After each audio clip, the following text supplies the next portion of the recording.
Ready? I had to start it at some point. I don't blame you. I am the king of tangents. Well, we can both tangent. You can tell I'm already like in the tangent mode. Hello and welcome to Rhythm and Pixels, a video game music podcast. This is episode 32-7. I found the number. And we're your hosts. My name is Rob Nichols. And I'm the king of tangents. And every week we listen to great video game music from all consoles and all generations. And we talk about it and then about everything else. Maybe that's the secret. Yeah. Maybe that's how we click. Because we're both good with tangents, which means we're easily able to derail each other. Though you're able to somehow keep it just tight enough so that we don't go off the rails and record a 3-hour episode. It's my job, Pernell. That is true. Like I said, you're Frasier and I'm Roz, right? And I'm like, okay, Frasier, we got 5 minutes before the news. I'm like, well, about that. I need 10. I need 10 minutes. All right. Where's my latte? I'm not getting you coffee.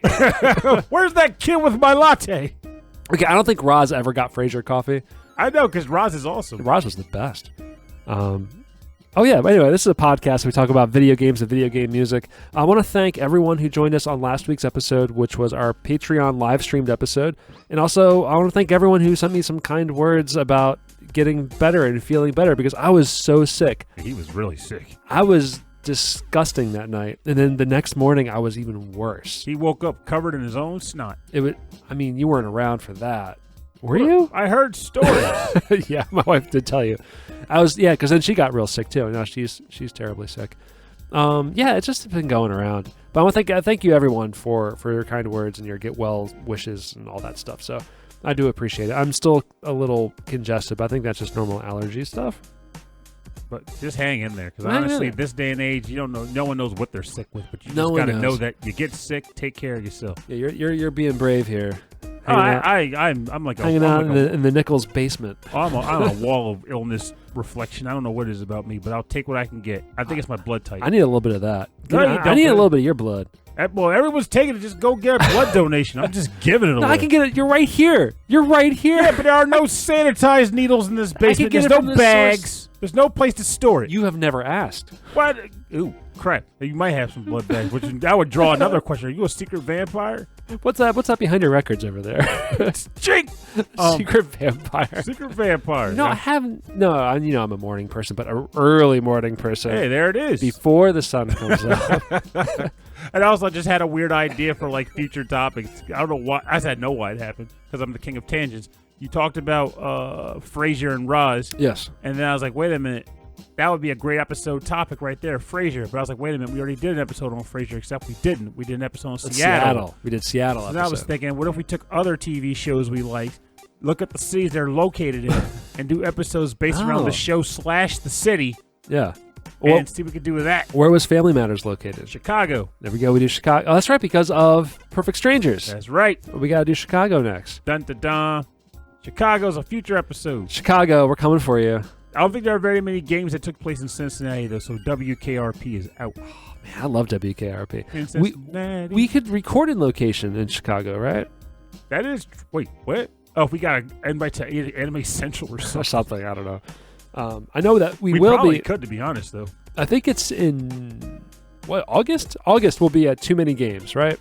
Yeah. Too Many Games in the greater Philadelphia area. This is my plug for Too Many Games. Go to Too Many Games. And then in August, we may be at Retro World up in Connecticut. Did you apply? I've been waiting for that. Waiting. That stuff's always last minute. And then you never know. And then there might be other VGM podcasts doing their own thing up there. I thought we would just do our own. I'm not gonna roll ourselves into everybody else. We're gonna be our own men, Pernell. The whole point is to show up and hang out and have a good time. Oh anyway, yeah, and to be better than everybody else. No. I just want to put their New Haven pizza to the test, because hanging out with friends, eating pizza. Yes, and then also being better. No, I don't want that. I don't want that competition. I want that stress. I want it to be fun in the sun, or cold, because it's New England. Yeah, it's definitely New England up there. It's definitely up there. It's definitely New England. This week is a topic called animals. I thought it would be fun to do video game animals. There's lots of animals. And I'm not sure how mine qualify, but I'm having fun with it anyway. I had good fun with it. But this is an odd numbered episode. We're going to start with Use. Well, I actually picked from a game that I never played, and I would have played it before this episode, except I had to let my boss in to the office so she can get her keys to her car. So I missed my window. Oh. This comes from the game Ivy the Kiwi on the Nintendo Wii. The track title is Sky of the Phoenix and is composed by Prope, or as he was known as, according to Yuji Naka, Takase-san. Oh, all right.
Welcome back. You're listening to Sky of the Phoenix from the game Ivy the Kiwi, released on the Nintendo Wii and Nintendo DS, composed by Prope or Takase-san. I own the game. I've never played it. I bought it knowing that it was Yuji Naka's product, and at the time there wasn't much that Yuji Naka had done before it. Yuji Naka has done... He was the creator of Sonic. Oh, okay, right. Of course, I would know that. No, I don't. I'm an expert. I honestly don't expect a lot of people to know that. It's just one of those things where it's like, I wasn't thinking to say, it's like, oh yeah, you play Sonic.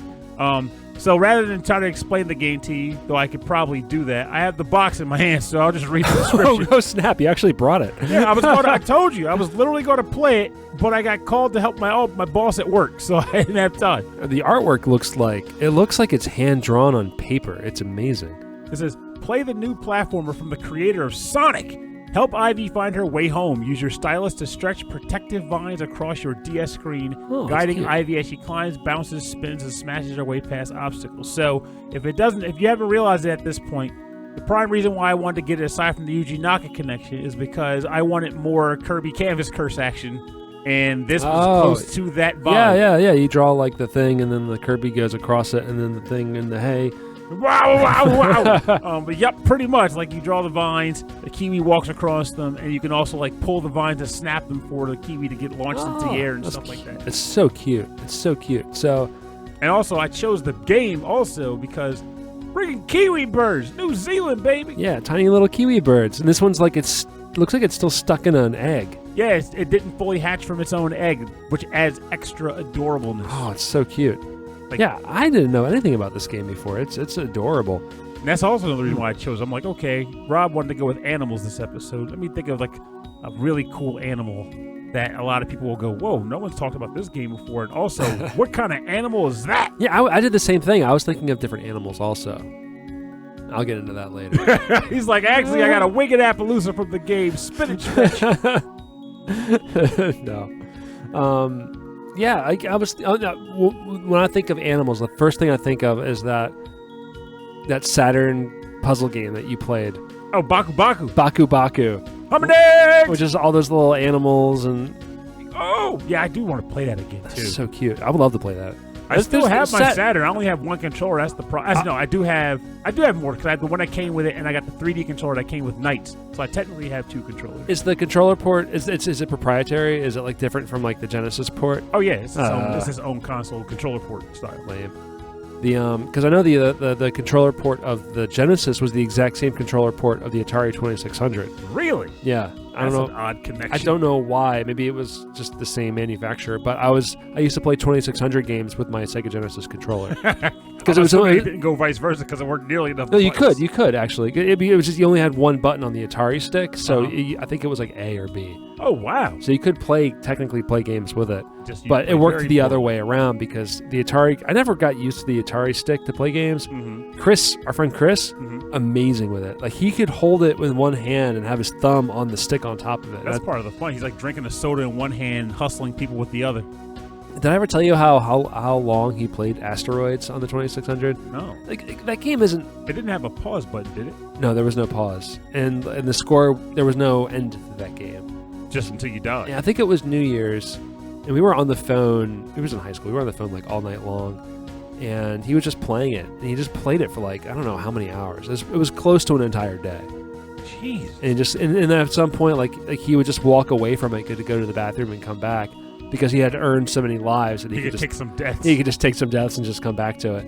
But yeah, he just played a whole lot. And so he must have been playing like with one hand, like reading comics in the other or something. one of those games where like the high score is almost meaningless because someone could just play it forever. Yeah, no, there is definitely a meaning to the high score as far as records are concerned because you can be like, I had to roll. You had to prove that you rolled it over so many times. Well, that's true. Yeah, I rolled it over a couple times at MagFest.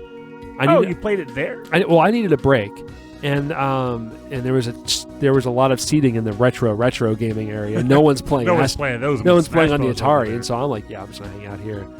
And I sat down and played Asteroids. Yeah, sounds like a good time to me. There's As a lot of classic games. As Chris would say, play a round of roids. Some roids. Have a spot of tea in the process. Have some roids. All right, so what am I do my first track? I'm going to go with one of the classic animals.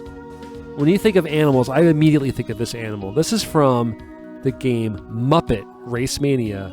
The heck, animals in a Muppets game? The dog? Animal. Animals? Oh, I'm thinking about Fraggle Rock for some reason. Animal. Animal's the man. Animal is the man. Animal dance. Animal Dance. He is front and center on the cover of this game because people love Animal. That's what you go for. This is a track called New York City for the Sony PlayStation. I don't have a composer yet. I'll come up with one. I actually thought he was awesome in the Muppet Babies cartoon too. He was the best. That won't go dance. Go bye-bye. That's right. Yeah, that was him. All right, so here we go. This is the track is called New York City. It's all the different stages at different tracks, and a lot of them were like they sounded really fun, like from a classic like Jim Henson show. So here we go, New York City from Muppet Racemania.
Go bye-bye. No, it's more like go here. I don't know. Go hello. Hello.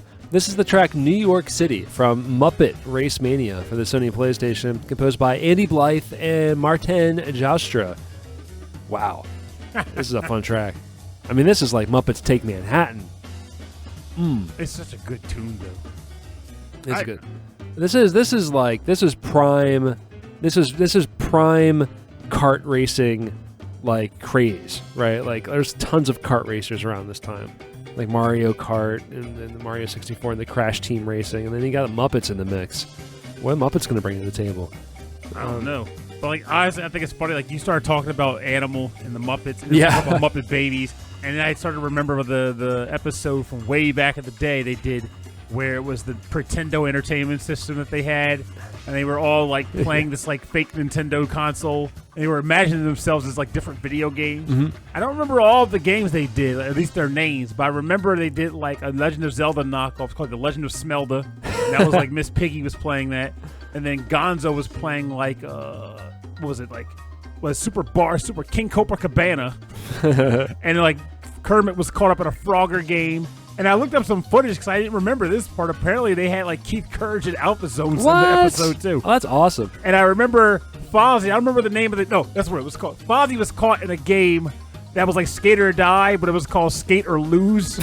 And he was just constantly being chased around by skateboarders. Oh, that's great. I gotta find that. That's awesome. It's such a like wacky concept for it. I was like, oh, they're all imagining themselves in different video games. So you get 8 Muppets to start the game with. I love the core Muppets, right? You have the Kermit the Frogs, the Miss Piggies, Gonzo. Let me try to guess. I want to guess. Because you said 8, right? There's 8. So it's Miss Piggy. Now look at my screen. What? I can't see it. I'm blind. Remember, I wear glasses.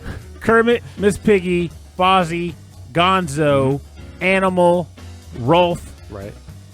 I want to say either Scooter or Skeeter, but I'm probably wrong. Did you say Fozzie? I did. I want to say I said Fozzie because I would have. All right. Fozzie's one of the big dogs. All right. So the last 2 you're not going to get. It's not Bunsen and Beaker, is it? Okay, that's why, because it's Beaker and not Bunsen. What? And then a newbie, newbie as in like they reintroduced in the 2000s. Was it the rabbit? Rizzo the rat. Rizzo the rat. Now, what I find is all the unlockable characters. There's a ton of them, and they're my favorite. You got Scooter. Okay. Sam the Eagle.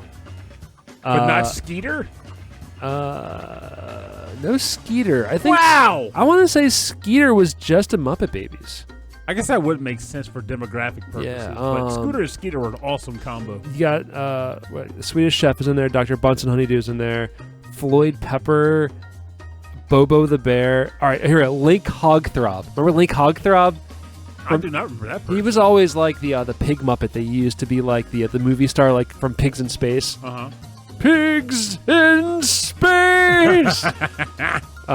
Sal, Clifford. And then there were, actually there were bosses that were not unlocked, that were not unlockable. There were Sweetums, Beauregard, Statler and Waldorf. Sweetums is the one where like I know it by name, but I barely remember, or I can't recall what Sweetums actually is. Dr. Phil. Sweetums is the big like. It's not the Snuffleupagus. So Sweetums. There it is. Sweetums is the weird like ogre-looking thing where his mouth just drops down. Oh yeah. Oh, here we go. I can just click on these and look at it. Yeah, that's exactly what it is.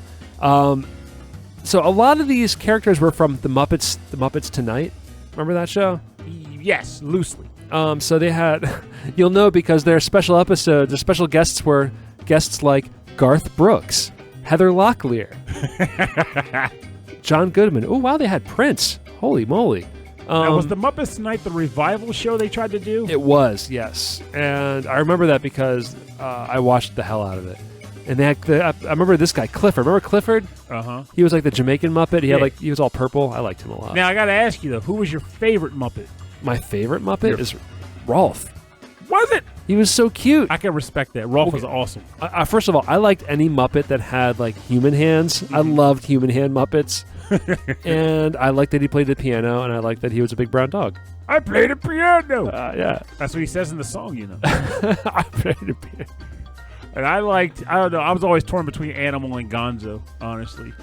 Yeah, they were fun. I like the energy they brought to the table. I like the fact that Gonzo's entire premise was that he was strange. And you don't mind Gonzo dating a chicken. He didn't date Camilla in the cartoon, or maybe in the real thing he did, but in the cartoon he did. He just loved Camilla. It was his baby bird. Yeah, shit. We'll just go with that. Hey, you! Don't you tarnish my Muppet baby. But I think in the grown adult version, I think he did date Camilla. Didn't he? I think so too. Yeah, it was like he was my girlfriend, or she was the star of the show. Of course, it was all the chickens. The chicken puppets they would throw around on stage. Okay, what is your next track?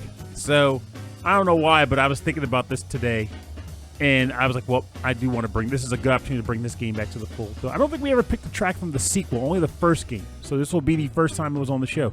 This is the game Bloody Roar 2. Ooh. And the track title is called No Joke. It is the theme for Busujima, and I believe it was composed by Takayuki Negishi. We have played some Bloody Roar music before. Yeah, the first from the game, first one. Okay, but not the second. There's some interesting animals in here. A lot of animals. Yeah.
Welcome back. You were just listening to one hell of a track. What track was that? Well, it's from the game Bloody Roar 2. It's titled No Joke. Thank you for clearing that up. Yeah. And it's called, like I said, it's called No Joke, composed by Takayuki Negishi. I pay attention sometimes. No, you joke. You know, no one ever listens to anything I have. This is a PlayStation game, right? Yes, it is. For PS1. The PS1. Yeah, the third game ended up. I believe this third game was on PS2. I had a PlayStation 1. I played Tomb Raider. Is this a Tomb Raider music? No. Wow, it's good. No, Tomb Raider music. So I actually came across a meme for that game recently of all times. I'd laughed my butt off. Oh, where she's like, she cocks her shotgun and she's like, I'm going to kill all these dinosaurs. Yeah, it was like when you come across a cave that's been somehow hidden for 65 million years, still containing dinosaurs that survived like pretty much like the destruction of the planet, and it's just her going, "It's a shame." She's like, oh well. But like, Bloody Roar is one of those fighting games that somehow broke through the wall of my dislike in the genre. It was back wacky. then. It was a wacky game. No, not even wacky. It was brutal. But the theme of it, I guess, was fairly unique at the time, in that you had every character had two forms. They had a human form and an animal form that they could transform into. Not necessarily at will. There was a gauge related to it. But unlike a lot of games, it wasn't a super. It was a thing that you became, and you stayed that way for a good amount of time. Yeah, it was like an alternate. And I like that everyone had like kind of alternate characters, essentially. Yeah, I love the game. Like, because sometimes you might have found yourself in a better position to be the human and not the animal. Like, the animals were always more powerful, but, for example, I used to use Alice the Rabbit primarily. That. And Alice was fast in either form, but as a human, I felt like I had a couple good kick moves that she was really good with using. So just because she wasn't, ferocious. I see what you did there. That's right. I had to. My pun time. Ferocious. That's pretty good. pretty good. 2 words in one. I know. Fur. That's right. Amazing. That's right. That's Every once in a while, I can get punny too. That's the quality you get on the show. Yeah. You get a guy who worked real hard to combine 2 words into 1 word. Did you ever play this one in the arcades or just on the PlayStation? Only on PlayStation. Yeah. In fact, I didn't even know it was in the arcade for the most part, but I had to just kind of accept that if a fighting game was on a console, it had time in the arcade. Like, I can't think of too many fighting games back then, mind you. Current day, right, right, story. Right, yeah. But back then, that were developed specifically for consoles. A lot of these 3D fighters, I never really got a chance to see in the arcades. I think you probably didn't either, because maybe the arcades just weren't as They were on their prevalent. way out in America. They were kind of on their way out, yeah. I remember like when I visited London when I was like 18. So this was like 97. No, this was like 98, 99. And there were fighting games I never saw anywhere else. Like I was like, there's an arcade version of this? I assumed they stuck a PlayStation in a machine, but you're right. A lot of these games they were just arcade versions. And every time I look up Bloody Roar stuff, I see like the arcade version was by such and such, and I'm like, wow, this would be awesome in the arcades. And now I'm slowly learning about a number of these games. Like a friend of mine, he got, I'm not even going to state this right, I'm sure of it, but he got this arcade machine, and the hardware is called like a Nezuka. Like if you've gone to Nezuka. round 1, they've had them. But he did something to it. It has like 1,000 video games on it. Yeah. From like Taito. Like if Taito had his hand in it, or it ran on this system, he probably has it. Yeah, I don't know how that works, but like at round 1, they have like a Nezuka system, and there's like 10 games on it. And I'm like, oh, that's cool. It's really awesome. And like you'll scroll through, and you're like, that had a game? That's a game? What the heck is that? That was in the arcade, like that Caladrius Blaze game that I had on PS4. We played it during the stream back in the day, when we did the charity stream. That had an arcade version, which I guess I should have known, because there is a Caladrius AC or whatever. Okay. But I didn't know.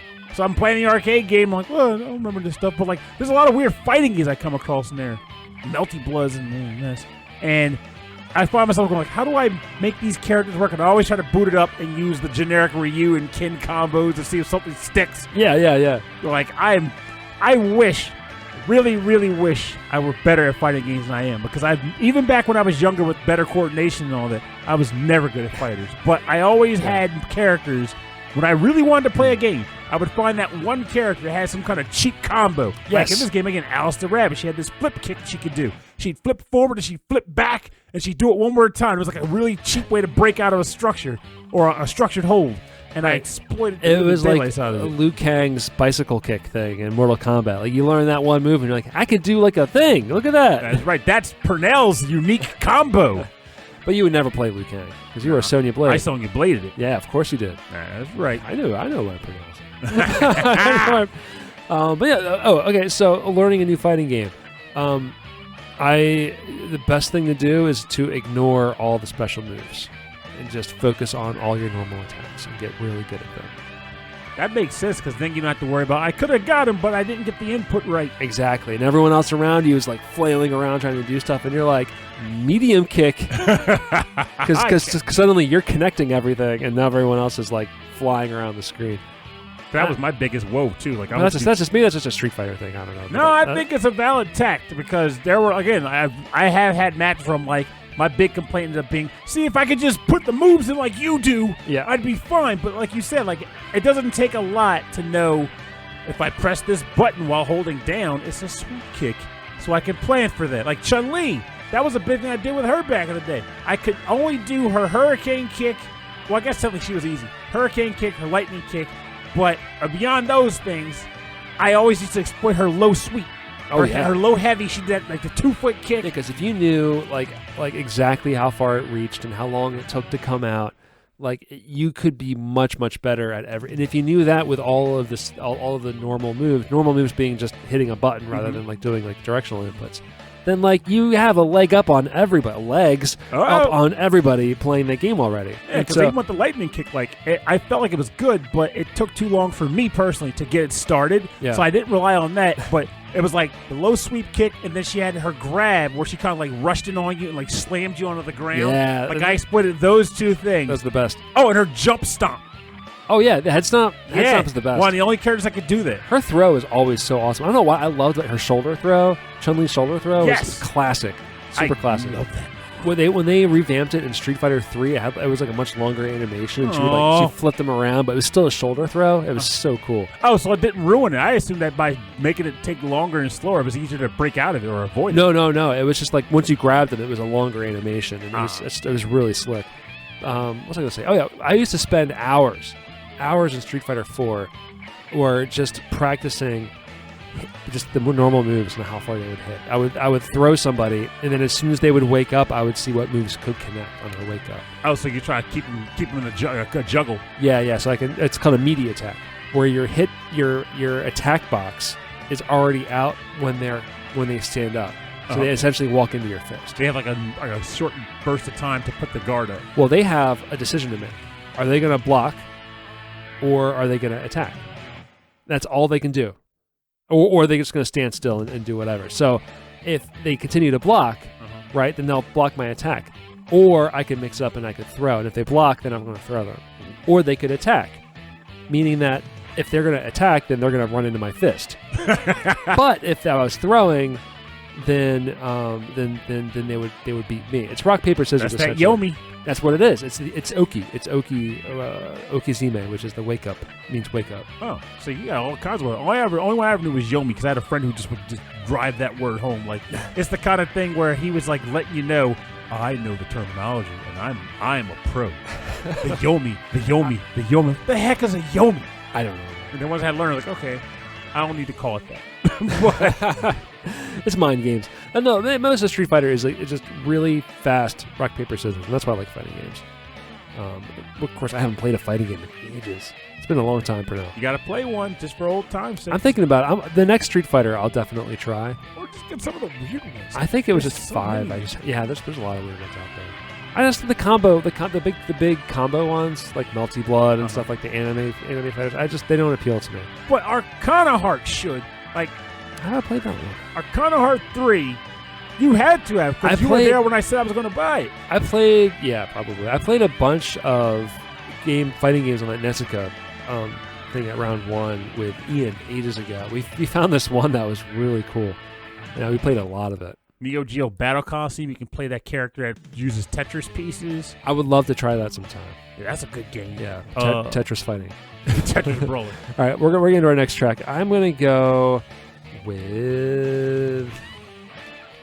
This is tough. Okay. This is for the Sega Genesis. This is one of my favorite animals, the bear. The bear? The bear. The bear. The bear. I'm forgetting it. Was he a main character? Yeah, main character. He was the main character. The main character. Franchise. Big name. And it was a bear on the Genesis? Oh, yeah. Christ, I'm hating myself. It's based on the cartoon. Based on a cartoon, even. A famous cartoon. Old cartoon. How am I forgetting this? What is the game? Give me a letter. Hanna-Barbera. Oh, Yogi Bear. Yogi Bear, yeah. Oh, my God, I'm so tired. I remember Yogi Bear, picnic basket. I mean, because honestly, I forgot there was a Yogi Bear video game on the Genesis. This is Yogi Bear's Cartoon Capers. The track we're going to listen to is called Dreamtime, which I think is like a game over screen or something, but it's one of the coolest tracks in the game. The composers are George Villiers and Ash Hogg. Hey, boo-boo, hey. I like talking to you.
This is Dream Time from Yogi Bear's Cartoon Capers for the Sega Genesis, composed by George Villiers and Ash Hogg. And this is a weirdly slow, sophisticated jazz track for Yogi Bear. Well, I mean, you said it's called Dream Time or Dreamland, right? It's called Dream Time. I don't know where this takes place in the game. The rest of the tracks are like straight up Hanna-Barbera, like fun caper music stuff. Like it's This really is he's taking a upbeat. break from the caper. He found his picnic basket. He's dined on it, and now he's taking a nap. I know, but like this is a weird like he's taking a nap and dreaming in like in a weird David Lynch like There it Lost is. Highway kind of world. This is some scary stuff. Yogi, don't eat the jam. What? Oh my god. Yogi Bear wants his coffee. Boo boo, why are you talking backwards, eh? Yeah, I don't know. I was like thinking I wanted a Yogi Bear track. I was thinking Yogi Bear in my mind for some reason for the animals episode, and Wasn't there a person named Yogi Berra? yes, Wow. Yogi Bear. Was he based off of Yogi Bear? Well, at least the name, There it is. I believe. I believe anyway. Yeah, Yogi Bear was a baseball player Uh-huh. long ago. That's all I know. Don't ask me anything else. And I'm only assuming it's that way. Not What the was other, his batting average? and not the other way around. That Yogi Berra was named after Yogi Bear. Probably not. I would hope not. Otherwise, that would be a surprise. No, great baseball player. Absolutely a wonderful person. I'm sure not racist at all. I hope not. Don't. But being a baseball player in like the 60s or something, I'm sure it's like terrifying. It depends. It depends. I'm sure. Yogi Bear though was just like silly stuff. Yeah. Of all the Hanna-Barbera cartoons, Yogi Bear was probably one of my favorites because it wasn't a group of characters trying to solve mysteries. That is true. Because I feel like a There's a lot lot. of them were that. I can name a ton. Right? You can start with Scooby-Doo. I can only think of 3 off the top of my head right Okay. now. There was Scooby-Doo and Okay. the mystery, but I guess they just called it Scooby-Doo and whatever tag they had at the time. Right. They had, not Snack, was like Jabberjaw. Jab. Yeah, which was, they were also a band. They were a band. Right. I guess technically Josie and the Pussycats was Hanna-Barbera, and they Yes. were a band, and they Also also sometimes solved mysteries. The Amazing Chan and the Chan Clan. I always want to call them Cherry Chan and the Chan Clan 'cause Also of a candy. band. Also solving mysteries. Also a little racist. Oh, yeah. That's a shame. Grape Ape. Wait, Grape Ape he didn't solve mysteries. He just had scenarios. That occurred. Yeah, I get you probably Grape Ape. I don't think but Grape Ape, hey, Mr. Peoples. The Jabberjaw. Yeah, Jabberjaw was my jam. Jabberjaw. Oh my gosh. I Who liked remembers that show a Jabberjaw? lot. And they all had the tropes. I saw it was I was watching The Simpsons. I was telling you on the break we were watching a lot of Simpsons episodes from like season 10, which I never owned the DVD of, which means I only remember these from when I watched them when I was like I guess a teenager. But there were reruns, right? yeah, maybe, but I didn't watch a lot of TV like later on. It was a Magilla Gorilla. They made a Magilla Gorilla reference. Really? On The Simpsons? Yeah, because that's right. Because Homer was that's why I was thinking of Yogi Bear. Homer was dreaming about being Yogi Bear, and then like the park ranger comes out. Uh-huh. And he's like, "Don't take my picnic basket," and he just tears them up. And he tears them up, and Homer wakes up and he's like, "Oh, I had the best dream." I do And then he remember goes back because to Bart was Boo Boo. yeah, and he goes back to sleep, and he's like, "Hey, I'm Magilla Gorilla. Hey, what are you doing with that pie?" Like Because on that one, he didn't actually go into the dream. It was still him. it was still him just like talking in his sleep, and I thought that was the funniest thing I've seen in a long time. Oh my gosh, more Simpsons references. Well, you can never have enough of those. No. Let's be realistic here. No, season 10 is pretty amazing. The thing is, people have that cutoff where they claim the show just was terrible after that. And it was all bogus. Like, that statement is 100% false. Like, Yeah. you can claim, like, people will claim was the principal and the pauper. That's the label that they say is the episode where the show clearly just took a turn. What's that one? That was the one where you learned that his name was, Principal Skinner's name was Armin Tamzarian. Season 9. Okay. Season 9. I can kind of, I only know that because I just watched it recently. I can kind of see why things do change. Yeah, but like it doesn't change bad. Yeah, it doesn't change bad. It just makes it a little weirder. Like some of the plots become weirder. But they had weird plots before that too. I still was watching the show and generally finding enjoyment. If anything, the only episode I can think of between like season 9 and like 12 where I'm just like, ugh. And I still enjoyed the watch overall. It was Bart the Mom. Oh, I recently skipped that episode. The thing about it though, Bart the Mom, for being kind of it still had one of the best jokes in the series back on the end of it. Which was when Principal Skinner was going down the line of animals, they were going to release into the city to eat the other animals. And also, for some reason, I like the line where, when the Jasper comes, he's like, "I got my last bird. That's a something pigeon. That's my final card. So long, suckers," or something. There were certain bits from that I liked. There were a couple episodes I did skip because I read the synopsis and I'm like, I can't watch that. It was Bart gets a new dog. That was Laddie. Yeah, Laddie. At the end with the marijuana guy is like, "Oh, that's not for doggies. You can't sniff I know, that." but that's because he's neglecting Santa's little helper. And I'm like, I can't. That hurts my heart. And the same thing with Bart the Mom. It's because he kills a bird. By accident. By accident, though. Well, I mean, come on, by accident. He meant to shoot No, the he bird. didn't. That's why you should have watched the episode. He did not. I know. He meant to turn away, but shot it anyway. It was a crooked sight. Still. He didn't want to shoot it. I know. And that's why he felt bad. Exactly, and I didn't want to watch that. But then he gets Chirpy Boy. Chirpy Boy Jr. See, I remember these things. I know. Just some things I can't stomach now. I just can't stomach that stuff. Oh, man. I can't do it. It's even on those old Simpsons episodes. They're just hard to watch. You know, he literally strangles Bart. I get it. I get it now. I get it. Why the show got bad. Because of those episodes. Because he strangled Bart? I mean, he did that all the time. I just can't watch it. No, I know. No, one of my absolute favorites is the Prohibition episode, and that's because no, you won't. Is it that one? No, that was the one that opens with St. Patrick's Day. But there's one of them where they're all drunk, and they all get in their car. Yes, and they drive through the school. Yeah, that was a great episode. That to me is one of the it's so horrible. It's so horrible. But it was great because that was the one where they blamed the kids for it, and then all the kids were like giving curfews. That's right. It's the curfews one. That's right.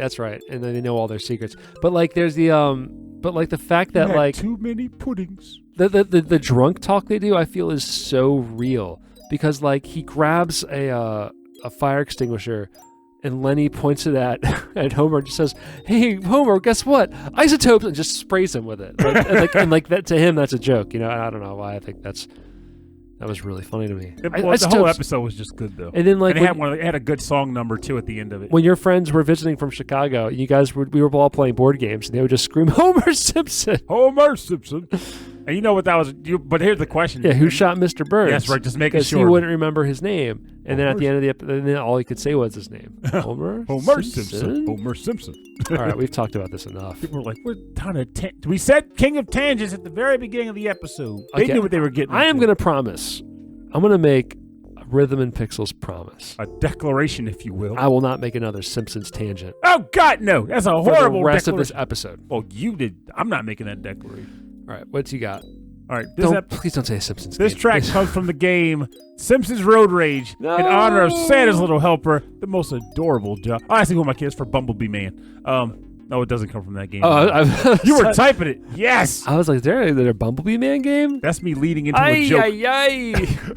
See the birds. Oh no. This comes from the game Jumping Flash. Oh, awesome. On the PlayStation 1. This is the theme for Stage 2-1. Probably my favorite stage in the game. And this is composed by Takeo Miratsu.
da, da, da.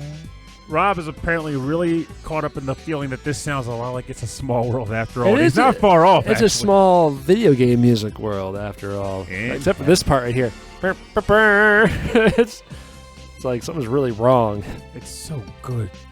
This comes from the game Jumping Flash. This is stage 2-1 from said game, released on the PlayStation 1, composed by Takeo Miratsu. This is the actual game that made me want a PlayStation console. It wasn't the game that sold me a PlayStation console because I didn't want to spend the money yet, but it's the one that made me want one. Of course, the game that made me buy it for people that grew up back then was Final Fantasy VII, but I still acquired the system a good number of months before the game came out, in which case I was playing Jumping Flash 1 and Suikoden and Beyond the Beyond, which I actually did like. Everyone else be damned. I thought the game was fine. Just it had a high encounter rate that was ridiculous. So Jumping Flash is a rabbit. Yes, but as a kid, rabbits were one of my favorite animals. Rabbits and turtles were my babies. The only way you can really improve on a rabbit is to roboticize it and give it cool weaponry and a super leap, which is pretty much what this game is, where you control. The only way to improve a rabbit is to turn it into a turtle. Well, I mean, they'd be too slow. Turtle, rabbit. I guess if you gave it the shell but let it retain its speed and Turtle power. mobility. There were crossovers of Teenage Mutant Ninja Turtles with Usagi Yojimbo. Usagi, yeah, because I remember I still have that action figure. One day I'm going to go back to my house and dig all those action They're making a figures Usagi Yojimbo Netflix series. Really? Last I heard, yeah. That'll be a trip. I wonder how many people will remember him. I don't know. I do. Well, for good reason. Apparently, I do. I mean, I remember Muckman and Joe Eyeball. Where's his TV show? But honestly, but this game and Rabbit, I'm a big fan of rabbits. And they're adorable. I almost bloody near crashed my car today coming here, actually. There's a lot of rabbits out here. There was a rabbit that just jumped out of the road and was just hanging out on the side of the road. I'm like, oh, rabbit! Oh, crap. I swerved up the road for the rabbit. But I don't know what it is about them, because at their core, like in nature, if they engage with you as far as like your living location, they're annoying. They eat your crops. Yes. They crap everywhere. Yep. But if you don't have to deal with them in that context, like if you have them as a pet or if you just see them out and about, they're so adorable. Oh, they're so cute. I mean, me and my garden is pretty big, and they destroyed all the peas I was trying to grow last year. They're so cute. But they're also risky little buggers. I came really close to having an incident. Oh, yes. Mowing my lawn. Yeah. And like I stopped because I saw something wiggling on the ground. I totally almost ran over a bunny farm, like a bunny hole, with my lawnmower, and I would have been traumatized for life if that happened. They burrow. Then my dad tells me I've done it twice. I'm like, don't say that. I know. I don't want to know that. Two years ago, they actually made they burrowed into my back garden bed, the one that's by the fence. And I hadn't pulled any weeds and turned it over yet to do anything with it for the year. And when I went to start pulling weeds, I pulled stuff up, and like these tiny little baby bunnies came out, and I'm like, oh, I can't relocate them or move them or do. So I was like, I guess I'm not using this bed this year. Just let them have it. I just let them have it. They're so precious. But this year I went hardcore with the fencing. Bunnies are not getting into my things. That's right. Get them. Which is why they're probably out in the street, because they're just sad. We can't get into the precious Nichols crop. Yeah, because I know it's working, because right now I have arugula, I have romaine lettuce. But the true test is peas. Carrots.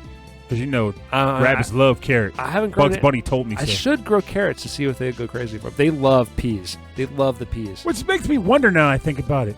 What is it? It probably was Mel Blanc. Who decided? But who decided rabbits love carrots? It has to be Mel Blanc, because the way he holds, Bugs Bunny holds it like a cigar. Yes. That has to be the only reason. It's like, it's a carrot, because he's a bunny rabbit, likes vegetables. But it has to be like a cigar, like Humphrey Bogart. It's amazing, though, because when Buster and Babs became a thing, they ate carrots just like Bugs did. Yeah, they got hooked on the same stuff. Hooked on the sauce. I mean, it's a shame, but I mean that's what happens when your parents beta-carotene is the your parents are addicted to carrots. Your children are going to be addicted to carrots. It's the beta-carotene. It's an evil additive in carrots. That's awful. All right, my last track. Okay. I don't know which one I'm going to choose. Okay, you know what? I'm going to go with Simpsons Road Rage. My bonus round track is already off the wall, so I'm going to go with this one here. We'll save this one for the end. Let's say that last track for the end. My last track is going to be from the game Mighty Goose The Mighty Goose by Dominic Mark. Ninmark. Probably one of the greatest Ninmarks that I've ever. And one of the greatest Gooses. Geese? Geese. Goose. One of the greatest Goose. This is Stage 2, Act 2, The Convoy from Mighty Goose.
Oh yes, you're back. You're back. Listening to Dominic Ninmark. This amazing soundtrack to the game Mighty Goose. This is Stage 2, Act 2, The Convoy. I mean, like, he has got to be one of my favorite composers, modern game composers. Friggin' good reason. It's just everything is such high energy. I love his leads and his melodies. It's so much fun. It's so much fun to listen to. It's like I was telling you on the break, like, I can't think of another game composer, recent one per se, specifically, where I bought a game that he had composed for, or they had composed for, because it could have been a woman if there was another scenario, where I liked the music that the person put in the game so much that I immediately went to the store and looked for every other game associated with them and bought them on the spot. Yeah. Like, I bought every game Dominic Ninmark's composed for on the Switch. All of them. Because I love them that much. Well, if you want to support these artists, go to their Bandcamp. And go to their Bandcamp on Friday. Oh, so they get all the profits. Yeah, they'll get all the profits. And you can just download the music straight from them.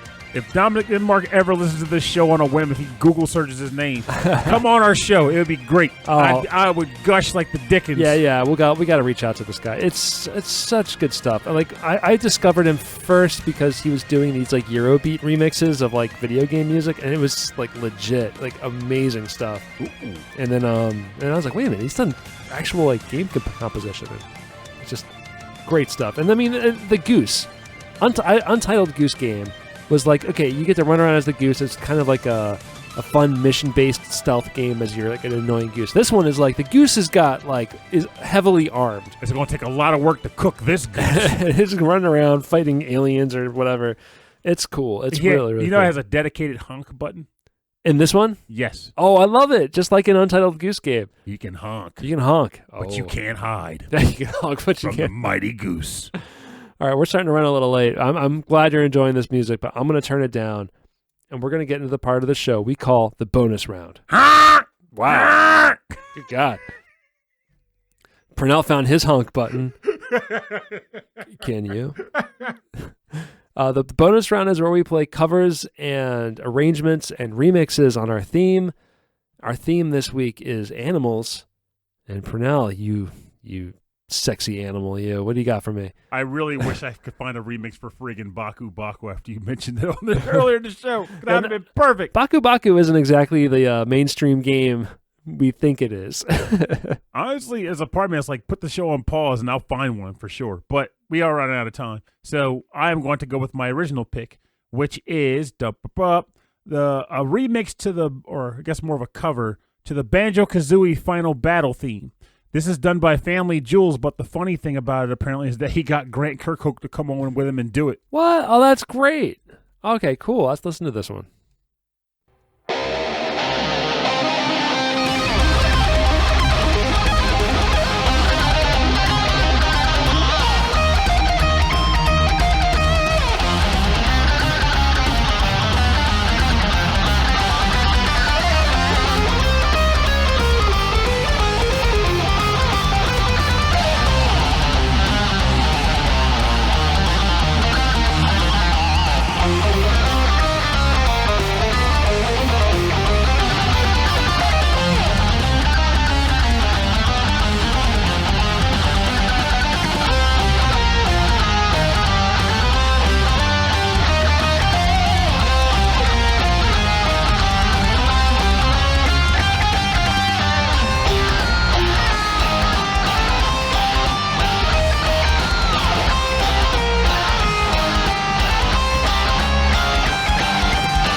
Welcome back. You just listened to a metal cover of the Final Battle theme from the original Banjo-Kazooie, not Nuts and Bolts or Banjo-Tooie.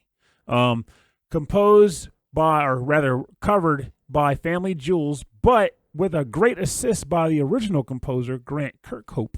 You already know I'm a fan of FamilyJules, so I'm a sucker for he's got a cover, I want to pick him. But it was especially interesting that I saw Grant Kirkhope was associated with, just why I kind of stuck with it, and this was where I go to. I was telling you earlier on the break that back when Banjo-Kazooie first came out, I did not get on board with it. I was telling myself the whole time, Mario 64 is better. Why would I come play another collectathon when it's already been perfected over here? But now as I've gotten older, like maybe in my early 20s, I would say, I picked it up again. A friend let me borrow their cartridge, and I was really enamored with it. This is a lot of fun. Finding the new Banjo and Kazooie combo powers, and then finding one more, basically completing the stages and getting every item on there. There was something about that just felt compelling. Like, I liked doing it. And it's different from that, oh, God, I got to go back because I missed one Jiggly. No, this was more like, oh man, I got to find that Jiggly. Where is it? I want to find it. And you're running around, you're having fun. It's a fun scavenger hunt. And it was before they became bloated. Like, people like to say that Donkey Kong 64 was when they got bloated. It was like, here's a world, tons of bananas, but only certain monkeys can get certain bananas. Even if they walk over it, they'll walk through it.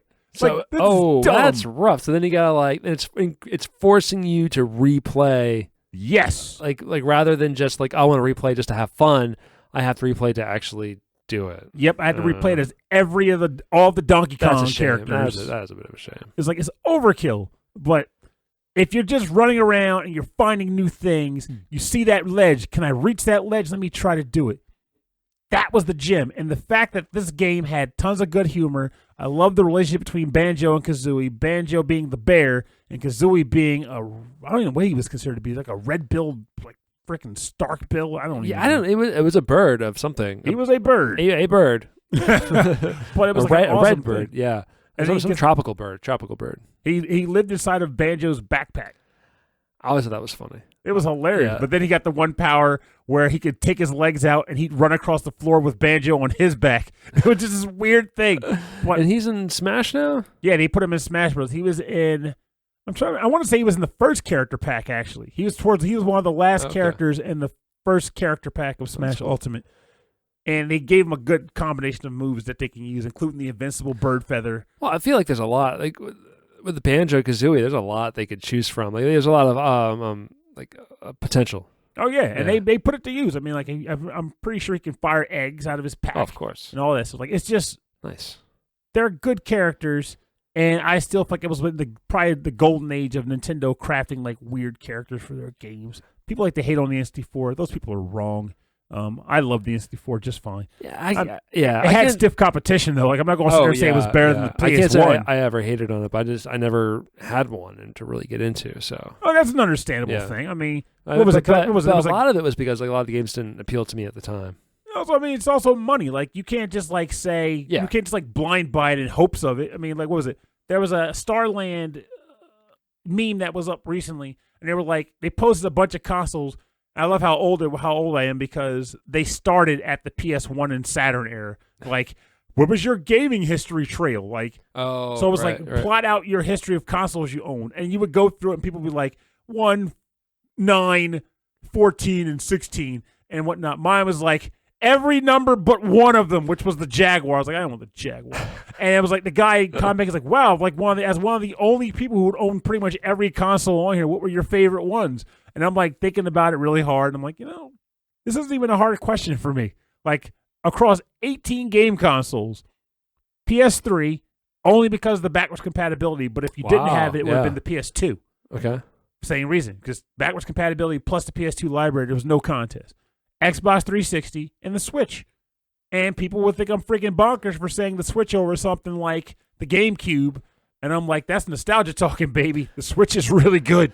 Yeah. GameCube. Did they have it on Switch? Honestly, I don't think they have any GameCube port. I'm surprised they don't have any GameCube. Really, any GameCube. I was making a joke because people always say that. It's on Switch. It's on Switch yet? It's on Switch. I'll buy it. All right. So I went back to the Goose. More Goosage. Because there's a nerdcore rapper called Dan Bull who did a hardcore, very riddled with expletives. Rap for the Untitled Goose game. It's called the Goose on the Loose. I'm assuming the expletives are honks. I'm gonna have to go back and do some of my own honking on the track. I see that would be to fix it up. But we're gonna listen to this one. This is Goose on the Loose. Goose on the loose. Goose on the loose. Goose on the loose. Goose on the loose. Get ready for abuse. Get ready for abuse from a goose on the loose. I'm a goose on the loose. Get ready for abuse from a 2-foot waddling douche nozzle goose. I'm a goose on the loose. Get ready for abuse. Get ready for abuse from a goose on the loose. Reduce you to tears and a goof of a moose. Reappear here with a beak up your caboose. And I'm touching your gooch. What you gonna do? No sleuth can deduce the truth. There isn't proof. Asshole nuisance in a whole new sense. Come on, I'm just helping you relax. You're too tense. I'm cataclysmic. It's got the characteristic of my habit for mischief. Standing in your cabbages and having a quick shit. I'm a little bit savage when I'm nubbing you to someone doesn't reckon you pick me. What told me definitely didn't threaten the witness. Nevertheless, I suggest you mind your own business. From gardener to grocer to butcher to baker, you can all suck my cloaca. I'm a goose on the loose, get ready for abuse. Get ready for abuse from a goose on the loose. I'm a goose on the loose, get ready for abuse from a 2-foot bottling douche nozzle goose. When I cause a commotion, I show no emotion. Throw your clothes in the water, they're soaking. So what? I'm doing your laundry, got the soap in. I wonder how good a radio is at floating. See, was that yours? Oh well, broken. Ooh, the grocer's is open, I'm going in. And I won't be coming back out to the closing. I pick a mix, my mischief in the moment. Hit it at the mix Pixar with the omen. A pitch black heart, even darker than Nolan. Roll up and smoking dope on Joe Rogan. Going road packing unintelligible slogans. Honk, honk, doot, doot, what a cutie. Come on, check your tail feather, waddle that booty. If you wanna get down, you gotta catch me. Factory farming, don't at me. Goose on the loose, get ready for abuse. Get ready for abuse from a goose on the loose. I'm a goose on the loose, get ready for abuse from a 2-foot bottling douche nozzle goose. Goose on the loose, get ready for abuse. Get ready for abuse from a goose on the loose. I'm a goose on the loose, get ready for abuse from a 2-foot bottling douche nozzle goose.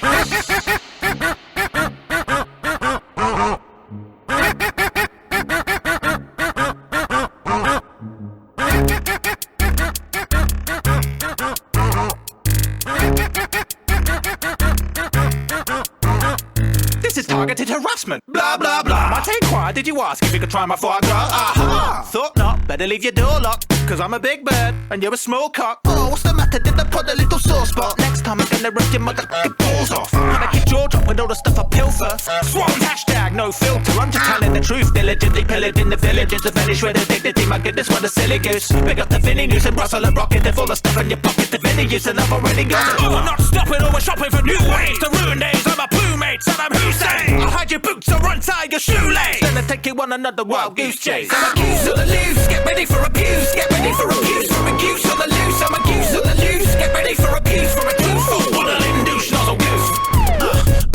Might as well have fun, cause your happiness is done when your goose is cut. Making you jump with the goosebumps, I'm leaving you shook. I'm leaving you shook. All right, that was Goose on the Loose by Dan Bull. That was for the Untitled Goose game. I'm going to have to go back and do a whole lot of editing there to get rid of some of the curse words, but it's so worth it, right? Yeah, I literally laughed at the idea of like you intentionally gave yourself extra work It's to too play good. this track. It is really good. Like I've been having a weird moment lately where like I'll bring up my Nintendo Switch and I'll look through the library like I should play something, and I can't settle on anything. Like not even just on the Switch, on all my consoles. If it's not a review game, I'm in this weird rut again where like I can't decide what to play. Maybe I should just play Untitled Goose Game. Just give it a go. It's short. It's fun. It's really funny. It's just really funny because you get to be a jerk. You get to be, and then it encourages. It's a playful jerk. Oh, playful, super playful. But like, there's no reason behind it. Like, there's no story. Like, you're not trying to save the world. There's none of that. It's just your next mission is piss off the farmer. I like to believe that just go for it. I like to believe that he's an agent of purgatory, and all those people are actually in purgatory. It kind of feels that way actually, because like it is kind of sandbox. Like the city, all of the stages are connected eventually into like a kind of a big city. Mm-hmm. So like, but like that's the whole world. So maybe they are like trapped in purgatory in their own private hell. And the goose is the administrator. He's the arbiter. He's the arbiter. Yeah, the arbiter of pain. Yes. I love there's actually a 2-player variant that came out. Oh, it was so like two gooses, two geese, gooses, geeses. Geeses. Oh my god, we're back on that again. But it's definitely like a DLC thing that came out. So if you like it, we'll play it together sometime. Because that'd be cool. Because I finished it, I was like, oh, that was great. But then that was just it. So, so for more information on the bonus round, please go to rhythmandpixels.com, where we're gonna have links to everyone's Bandcamps and SoundClouds, and where you can buy the music and support these incredible artists.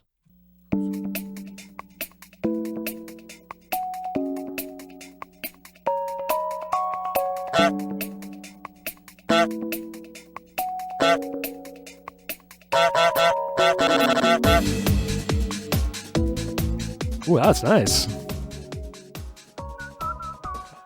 Oh, that's really nice. I got to explore this soundtrack. It's got a good OST. That's really good, yeah. All right, thanks for everybody. Thank you, everyone. All of you out there. Thank you for joining us and listening to all this great music on Rhythm and Pixels 32-7, Animals. Aminos. Animals. I'm surprised we made more Simpsons references than Muppet references, but we did a little bit of both. We did a little bit of both in the end there. Thank you, everybody, for joining us and listening and enjoying all of this great music. There's a lot of great animals in games. I feel like the very first video games probably had animals in them. You could do an entire season of this show solely devoted to animals. The whole podcast could be animals. So let's not go nuts. Yeah, well, guess what?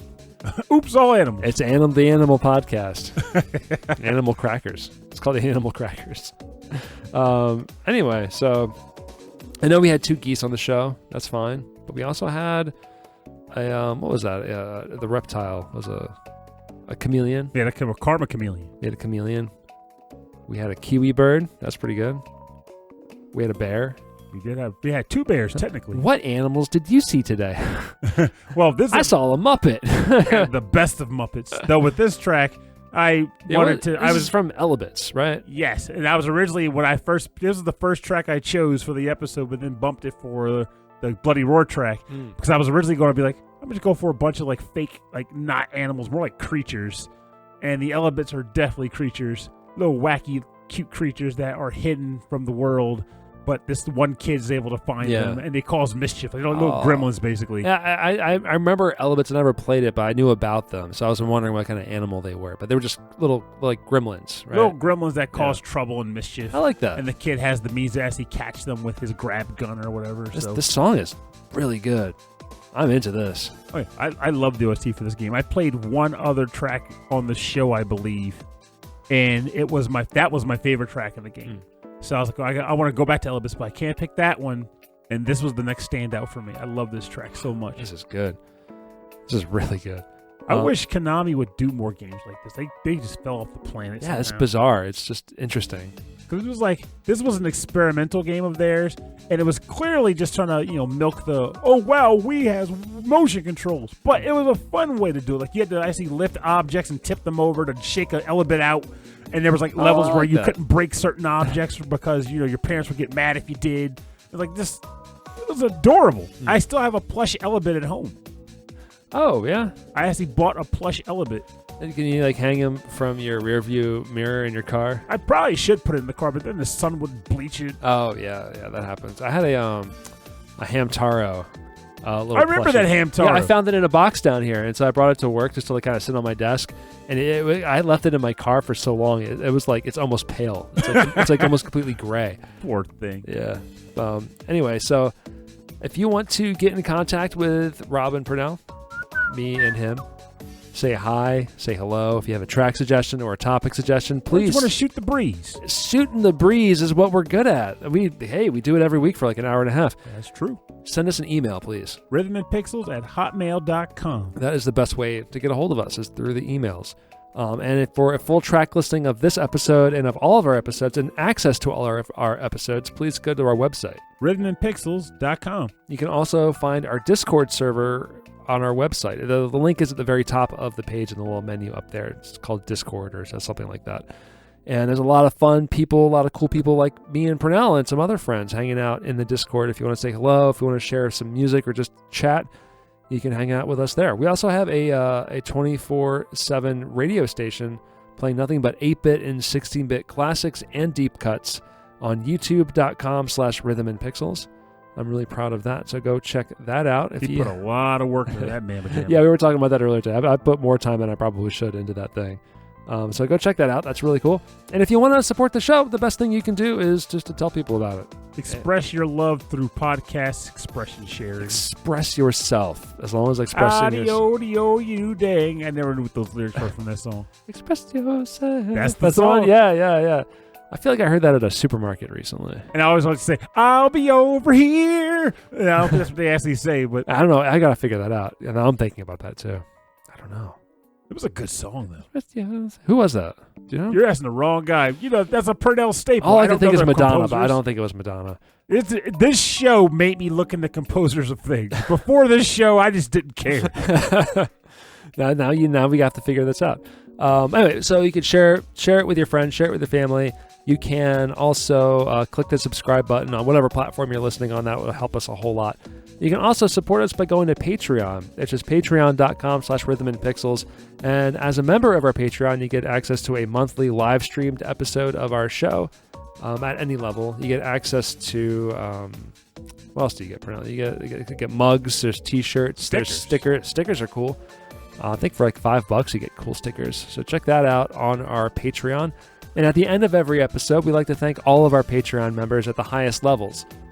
So we'd like to first thank Brooke. Thank you so much. Thank you very much, Brooke. It is very, very much appreciated. We want to thank Frankly Zappa, also extremely appreciated. My guy. We talk games, and I need to get back on the horn with that. Actually, I should say this. So it's better to say it on the show because it's a cooler accolade. So Frankly Zappa recommended the Hori Split Pad Pro for the Nintendo Switch recently to me. And I finally got off my butt and purchased one using some of the massive amounts of Target credit I'm still weeding through. And? I love it very much. It's great for my massive hands. Oh. It has an actual cross pad instead of the friggin' 4 buttons that the Joy-Cons have. Mm-hmm. And it just feels more stable when you have them connected. Hori makes good controllers. Yes, they do. I have a joystick. I have a Hori joystick, which is excellent. Very, very good stuff. So thank you, Frankly Zappa, for the patronage and also for the recommendation. I owe you a recommendation. Yeah, we owe you a recommendation. How about you try Fritos curls? They're excellent. We should offer my healthy recommendation. You should try carrots curls. Okay, that's close enough. Covered in Fritos. Oh. Thank you also to other Patreon members. The number one, GameFan44, Mike Myers, Alf Person, Fashion 8060, Alex Messenger, the messenger of a VGM Journey, a wonderful VGM podcast, all soon to be celebrating his 100th episode. 100 levels. That's a lengthy game. 100 episodes. Andreas Milberg, Brian Pitt, Cameron Werma, Carlos, which is Kung Fu Carlito from the Heroes 3 podcast, a podcast all about Asian cinema and Kung Fu movies. Chris Tienerson, Chris Weisner, a.k.a. Musashi219. The wise guy. Christopher Senstrom, Chuck Kowalski, Davey Cakes, David Taylor, Enchilada Rigol, Harold Howard, Jeff Mazziota, the Triple Jeff, the Tri Jeff, Justin Schneider from XVGM Radio, a fantastic VGM podcast he hosts with Matt. It's not May, it's Mike Levy. Mike Levy, oh my God, I totally my brain closed up there. I want to thank Keith Shusterman, Martyrus, host of the Re-VGM podcast of video game music covers and remixes. Thank you, Dr. Michael Bridgewater from the Forever Sound version and also in the demo scene doing rocking Commodore 64 jams. Check him out on Twitch at Mebri64. I want to thank Rage Cage, host of the VG Emporium podcast. All the stuff that's fit the ring. Reinhard Zelkova, Sleepy S'more, Steve Miller, Taco, and then Ed Wilson of the VG Embassy podcast. Embassy. Thank you, Ed. Thank you, all of you. All of you. Thank you so much for your continued support of our show. It keeps everything going. It keeps us keeps us fed, keeps us housed. Keeps us clothed. It keeps the podcast on the internet is what it does. And it keeps us with working equipment. And soon it'll keep us at your local classic gaming convention.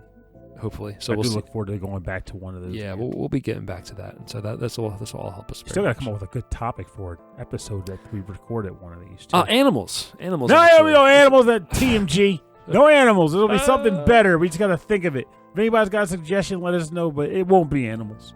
Well, anyway, thank you all of you so much for supporting our show and your continued support of our show. It means a whole lot to us and it inspires us to keep doing more and to keep doing better. So greatly appreciate it. It just goes to show you, we've mentioned this many times in the past, but I honestly had no idea that anybody would give two hoot with Goose about what we're talking about on this show. And lo and behold, we're on episode 32-7. Who knew? Who knew? I didn't, but I am grateful and appreciative of all of it. It's a wonderful thing. And if we can do it, right? Huh? And it's fun to do. It's very fun to do. If we can do it, you can do it. Yeah, if you have an idea for a podcast, please try it. And if you're not sure how to do it, email us and we'll show you how, or we'll help you along the way. Or more like, Rob will help you and I'll encourage you. Yeah, because I'm not the tech guy here. Nothing but encouragement. No matter what you want to do something creative, find something creative with your time. It's always worthwhile to spend the time to do it. So that's my words of wisdom. Thanks for listening to the show. My name is Rob Nichols. And I'm Pernell. Have a great week. And remember, animals. That's the words. Nah, kidding. Spit my water out. Animal adoption and animal support is a fantastic endeavor to engage in this world of ours. Not only is it good for just giving a loving creature a home and support and comfort, but they make great companions for you too. And you are technically helping an animal that is already on the planet have a place to call home. It helps with your depression. It helps with just a number of things. They're just great to have. They change your life. I will admit, I'm saying this as a person who does not own an animal because I'm obsessed with finances. But I'm like an exception to that rule. Everyone I know, whether they have money or don't have money, have always come about to me when they owned a pet and said, I'm happy to have this pet. And I love mooching off of their pets. You love my pets. You're damn right I do. There you go. So get a pet or mooch off of someone's pets. Animals are awesome. Do better for them in our environment as well. Don't eat foie gras, I'll kill you. That's the episode. Wow. All right. Strong words.